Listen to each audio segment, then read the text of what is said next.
एक सेठ की कथा आती है। एक गांव में एक सेठ होता है।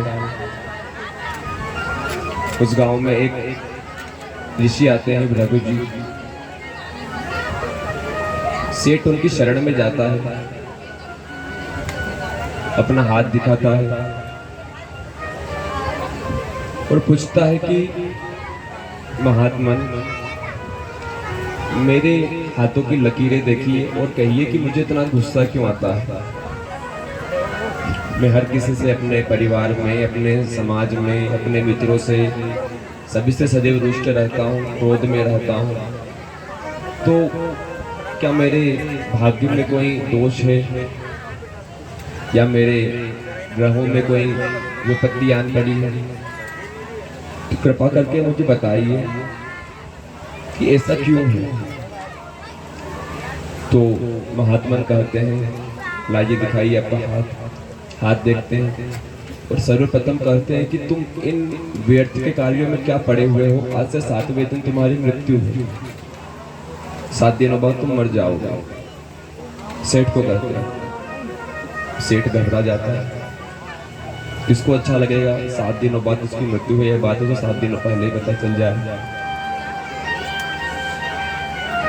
सेठ आनंद फानन में अपने घर की ओर दौड़ता है, अपनी पत्नी के पास जाता है, सारे धन का सबका रहस्य उसे बताता है, अपनी संतानों को अपने पास बुलाता है, सबको समझाता है कि देखो, आज से 7वें दिन मेरी मृत्यु है। महान ऋषि ने कहा है, मेरा नसीब देखा है, मृत्यु तो होनी है, किंतु जहाँ जहाँ धन है, जो जो है, मैं तुम्हें बता रहा हूँ ताकि बाद में तुम्हें बंटवारे में कोई समस्याएं ना हो चारों भाइयों की। महात्मा ने सबको मृत्यु का मार्ग तो दिखा दिया। तो अब सेठ इतना व्याकुल हो गया कि जिन जिन रिश्तेदारों से उसने पैसे ले रखे थे, जिनसे उनका अनिष्ट हुआ था, उस सेठ से जिन रिश्तेदारों का, सबसे क्षमा मांगता है कि मुझे क्षमा कीजिए, किंतु वास्ते 7वें दिन बाद मेरी मृत्यु है तो मुझे क्षमा कर दीजिए। मेरे पास इतना समय भी नहीं है कि मैं आपसे क्षमा मांग सकूं। वही होता है, सब कुछ ठीक हो जाता है। एक दिन गुजरता है, 2 दिन गुजरते हैं, ऐसा 7 दिन गुजर जाते हैं। अब 7 दिन के बाद 8 दिन भी गुजर जाते हैं, किंतु सेठ की मृत्यु नहीं होती। 10 दिन गुजरते हैं, 12वें दिन वह महात्मा के चरणों में पुनः पहुंच जाता है। कहता है कि महात्मा, आपने झूठ बोला था, मेरी मृत्यु का घाता, किंतु मेरी मृत्यु तो हुई नहीं। ऐसा क्यों? आपने झूठ क्यों बोला या आपकी विद्या गलत है?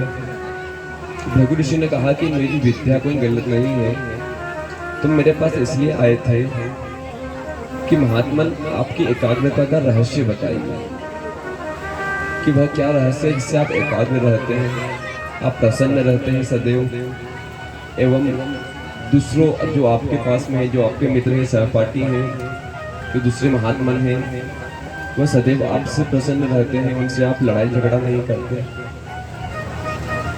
तो रहस्य यही है सेठ, कि मैं अपनी मृत्यु को याद रखता हूं। छोटी सी बात है किंतु अर्थ गहरा है कि मैं अपनी मृत्यु को याद रखता हूं। किसने देखी अपनी मृत्यु कब हो जाए? अगले ही क्षण हो जाए, क्या पता प्रभु की क्या लीला है। महात्मा कहते हैं कि जो तुमने मुझे मेरी एकाग्रता का राज पूछा था, उसका भेद पूछा था, उसका भेद यह है कि मैं अपनी मृत्यु को याद रखता हूँ कि अगले ही क्षण मेरी मृत्यु हो सकती है। तो अपने आसपास वालों को मैं सदैव प्रसन्न रखता हूँ, मैं किसी का मन को ठेस नहीं पहुंचाना चाहता। सेठ ने बात समझ ली, वह भी वैराग्य की ओर मुड़ गया।